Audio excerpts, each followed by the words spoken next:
Thomas Malthus was born February 13th, 1766 in Surrey, England.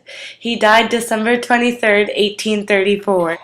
Thomas was the sixth out of seven children and began school by being homeschooled. He excelled and loved the art of literature and math. He pursued a degree at Jesus College in Cambridge and earned his Master's of Art degree in 1791. In 1805, Malthus became professor of history and political economy at the East India Company's College. In 1819, Malthus was elected a Fellow of the Royal Society, and 2 years later, he became a member of the Political Economy Club. In 1824, he was elected as one of the 10 Royal Associates of the Royal Society of Literature. Malthus was also one of the co-founders of the Statistical Society in London in 1834. Thomas Malthus warned that the population growth would exceed resource growth, leading to catastrophic checks on overpopulation.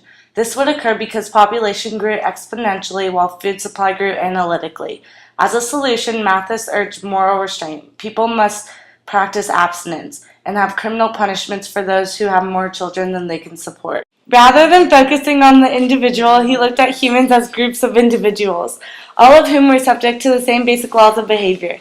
Malthus pointed out that the same forces of fertility and starvation that shaped the human race were also at work on animals and plants. He argued that population growth condemned any efforts to improve the lot of the poor. Thomas affected society by being a contributing factor to Darwin's theory of evolution. Darwin read Thomas Malthus's essay on the principles of population.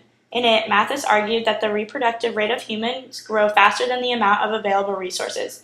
This means that individuals must compete for a share of the resources in order to survive. Darwin incorporated this idea as part of a natural selection. Adaptations that made for a more successful competitor would be passed on to the following generations, leading to greater productivity.